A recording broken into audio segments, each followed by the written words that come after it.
Hi students, आज CMA intermediate का जो पेपर फर्स्ट है बीएलई यानी बिजनेस लॉ एंड एथिक्स ये हो गया।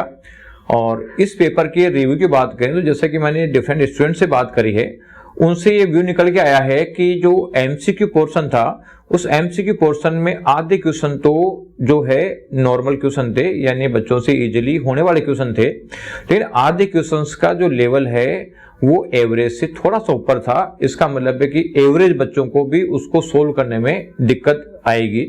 हाँ, कोई इंटेलिजेंट बच्चे ही हैं बहुत ज्यादा, जो अच्छे रैंकर वाले बच्चे हैं, तो उनको भी 2-3 क्वेश्चन में तो उनको भी दिक्कत आएगी। तो इसको मॉडरेट प्लस पेपर माना जा सकता है एमसीक्यू लेवल पे। और जो आपका सब्जेक्टिव पोर्शन था, रिमेनिंग पार्ट था 70 मार्क्स का, उस 70 मार्क्स में से 2-1 क्वेश्चन तो बिल्कुल नॉर्मल थे, यानी कोई भी बच्चा जो नॉर्मली कर लेगा। लेकिन जो रिमेनिंग क्वेश्चन थे उसका लेवल भी मोर देन मॉडरेट है। इसका मतलब है कि उनको भी जो एवरेज बच्चों को क्वेश्चन सोल्व करने में दिक्कत आएगी। हालांकि उनका लगभग 35-40% तो रिमेनिंग पार्ट भी आसानी से हो जाएगा। हाँ, इंटेलिजेंट बच्चे हैं तो उनको भी 1-2 क्वेश्चनों में जो है थोड़ी दिक्कत है। लेकिन आप लोगों को इस पेपर के बारे में अब ज्यादा चेक करने की जरूरत नहीं है, न तो आप लोगों को इसको आपको किसी से मैच करने की जरूरत है कि आपका सही हुआ कि नहीं हुआ, एमसीक्यू मैच करने की जरूरत भी नहीं है और सब्जेक्टिव मैच करने की जरूरत भी नहीं है। आप तो पॉजिटिव रह के और अगले पेपर की तैयारी चालू करें। और अगला पेपर जो है वो है ओएमएसएम। तो ओएमएसएम की बात करें तो ओएमएसएम में जो ऑपरेशन मैनेजमेंट है यानी ओएम है, वो पेपर तो आपका प्रैक्टिकल है और जो एसएम है वो थ्योरेटिकल है।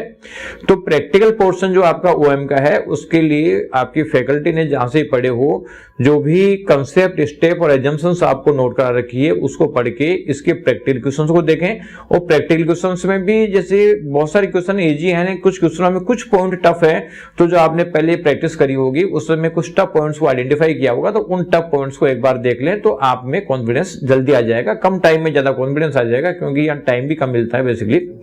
और जो एसएम है, एसएम जो आपने पहले पढ़ी होगी तो उसको जो आपने लाइन टू लाइन पढ़ी होगी तो मैन चीजों को आपने अंडरलाइन किया होगा, तो अंडरलाइन करी हुई चीजों को आप देख लो। लेकिन ये भी ध्यान रखना है कि आपको कम से कम 6 घंटे रात को सोना भी है।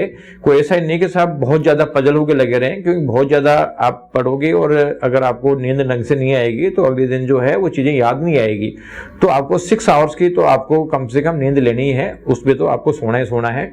बस एक ध्यान रखना कि जो आपने पढ़ रखा ऑलरेडी उसी पोर्शन में से इंपॉर्टेंट चीज देखनी है। आपको अब जो लेटेस्ट नई चीजें कुछ नहीं देखनी, न कोई रिवीजन क्लास देखनी है, न कोई आपको मैराथन देखना है, न कोई एडिशनल क्वेश्चन करने हैं, न कोई इंपॉर्टेंट क्वेश्चन करते हैं। आपको जो पढ़ रखा है उसी को देखना, उसके बाहर कुछ नहीं देखना। तो आप लोगों में कॉन्फिडेंस भी आएगा और पेपर भी सही होगा। तो आराम से आप करें, माइंड को पॉजिटिव रखें, आपका पेपर ऑटोमेटिक सही हो जाएगा। Thank you.